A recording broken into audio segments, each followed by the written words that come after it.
अस्सलाम वालेकुम जनाब, की हाल चाल है तुहाडा सारिਆਂ ਦਾ। मैं आख्या चल यार अज तुहानू जड़ा नहीं एक विलाग दस्या जाए कि असी सारा दिन करते की हाँ, मतलब मैं सारा दिन की करना। अज जड़ा मैं इत्थे हूँ इस टाइम कुर्सी ते बैठे हाँ, काम काज कोई नहीं है, गर्मी बाहर बहुत ज़्यादा पै रही है, तुहानू विखाने ठहरो। अज जनाब गर्मी इत्थे जड़ी नहीं फुल पै रही है, यकीन करो पाकिस्तान वाला माहौल बने है। वेखो धुप कड़ाके दी, अल्लाह अकबर। तो बाहर ही वेखो सुनसान किन्ना, एक तो उन छुट्टियां हुई असी छतरी ला के इत्थे बैठे हाँ, कुंडी लाई है, जो गाहक फग गया वो अपनी परले साइड ते अपनी कुंडियां लांदा पिया। तो वेख लो कोई बंदा बाहर नहीं है, सारा सुनसान है। जेड़े को चार गाहक आए ने उन्होंने भुगता भुगतो के हूँ मैं भी अपन बत्तियां शत्तियां किचन च बंद करके, मेरा दिल है बंदा भावें कदियां कुर्सियां ते लम्मा पै रवे। वेख लो किचन दियां लाइटां बंद कीतियां, जो फजूल चलाने का फायदा कोई नहीं। काम नॉर्मल जड़ा नहीं गाहक भावें ना भी हो रेस्टोरेंट ते कोई नहीं मुकदे हैं, बंदा लगा रवे ते। लेकिन मैं आख्या चल अज पिछलियां दिहाड़ियां आई ना, थोड़ी जी थकावट दूर करिए। पानी का गिलास मैं ले लिया, मेरा दिल किसी ऐसी जगह ते बवां जिथे कस्टमर भी नज़र आ जाए, कोई आवे ते कुर्सी ते झट जड़ा लग के सीधा करा। बेहतरीन कुर्सी जड़ी है ना, जिथे मैं अगे भी कदी कदी रेस्ट कर लेना जैसे मेरा दिल करे, वो है गुठ रखी है इत्थे, क्योंकि पिछां जड़ा नहीं चार्जर वाला भी जुगाड़ है वो गुठे विच, ते चार्जर ला के ते अपना टिकटक तक्की। अगे मेरे को काफ़ी वर्कर सन और मैं पिछले जड़ा नहीं 8-10 साल तो यही काम कर रहा। वर्कर भी हमेशा ही होए ने, हुण वर्कर कोई नहीं है। मैं खुद भी यही समझदा सी, मतलब ये नहीं है कि वर्कर का इत्थे थोड़ा मसला भी है, मिलना भी थोड़ा प्रॉब्लम होंदी है, लेकिन एड्डी वड्डी कोई नहीं प्रॉब्लम है, क्योंकि काम वास्ते बंदे लभ भी जाते हैं, उन्होंने पैसे चाहिए होंगे ने। तो मतलब हर बंदा काम करना चाहता है तो काम वास्ते जी लभ जाते हैं, एड्डा वड्डा ये मसला है नहीं। लेकिन मेरा इरादा भी एड्डा कोई नहीं है किसी रखने, तो मेरा दिल एक बार तजर्बा करके वेख्या जाए कि कलियां कीतियां की होंदा, और पिछले मैं 2.5 महीने तो कर रहा। क्योंकि मैनू ये लगता सी सच्ची विच जड़ा नहीं इत्थे बिजनेस करने का जड़ा तरीकाकार है सारा गौरमेंट ने बनाया, या जिस तरीके नाल इत्थे रेस्टोरेंट बंदे चलाते हैं पे, या मैं भी चला रहा सी, वो एक किस्म का सी शहर वास्ते निरी सर्विस दे रहे सी। मतलब कुछ पैसे जड़ा नहीं वो कंपनियां लै जांदियां सन, जेड़े आर्डर देंदियां ने, कुछ पैसे गौरमेंट लै जाती है टैक्स विच, ठीक है, बाकी दियां तनखावां दे छड़ो, तो कुछ जेड़े बचते खचते हैं वो इत्थों दी हैल्थ इंश्योरेंस तो बंदियां दे बाई तरीके वगैरह जेड़े ने वो दे छड़ो।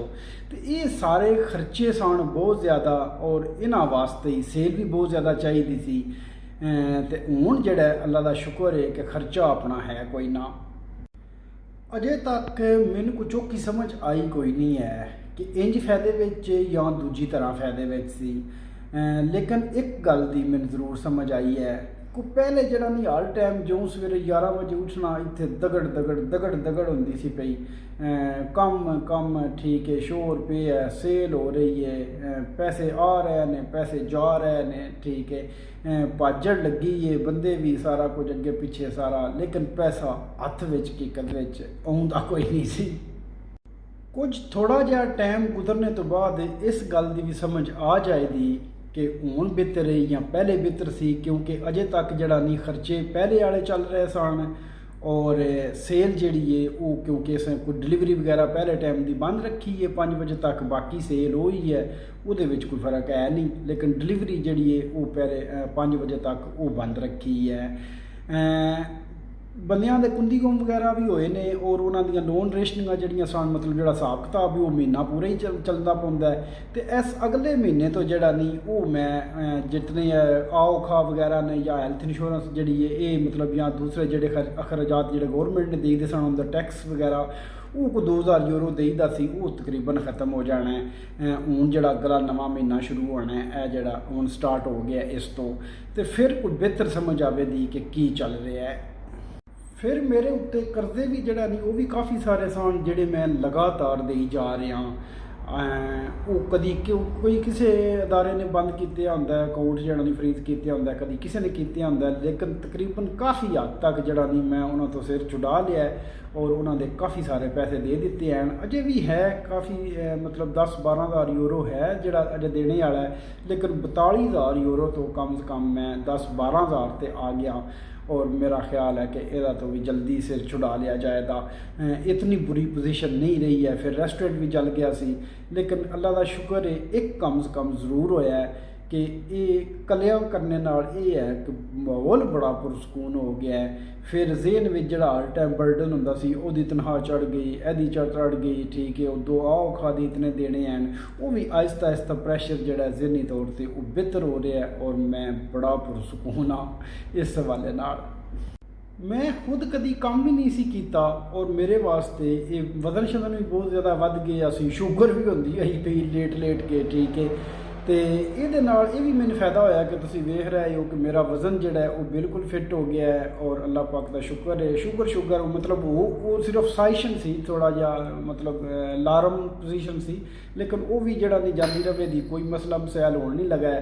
तो मेरा ख्याल है और हुण मेरा दिल भी लग आया है, मतलब पहले मेरा जिस्म नहीं सी साथ देंदा, लेकिन हुण मेरा दिल भी कम ते लग आया है आहिस्ता आहिस्ता। तो उम्मीद है इंशाल्लाह बेहतरी होगी, व्लॉग ज़्यादा वड्डा हो जाना है, लम्मा हो जाना है, लेकिन तुहानू इंशाल्लाह इन्फॉर्मेशन देंदे रहांगे। अपनियां दुआवां याद रखिया ते अल्लाह सुनने दे वाले।